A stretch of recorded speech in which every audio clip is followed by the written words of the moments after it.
বাবারে বাবা, 227 দিন পরে আজকে একটু সকাল সকাল ঘুম থেকে উঠলাম। যাই দেখি ননদিনী আবার কি করছে। ননদিনী,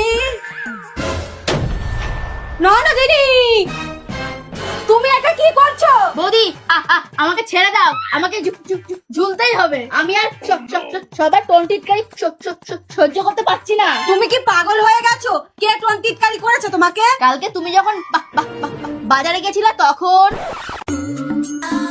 এই নাও চা।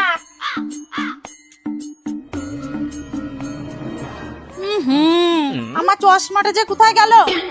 এই ঘেন্টি, হ্যাঁ বলো। আলমারির ওপরে চশমাটা আছে, দে তো। মা, আপনি ভালো লোককে চশমা আনতে বলেছেন, তা আবার আলমারির ওপর থেকে। জোকার কোথাকার।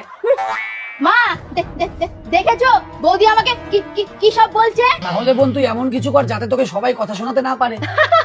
তাহলে তোমার বোনকে এই বুড়ো বয়সে কমপ্লেন খাওয়াও। ভালো করে ভাব, রাস্তা তুই নিজেই বার করতে পারবি। মা কি করি বলো তো? প্রত্যেকদিন ভোরে উঠে ঝোল, 6 মাস পরে দেখবি ফল পাবি।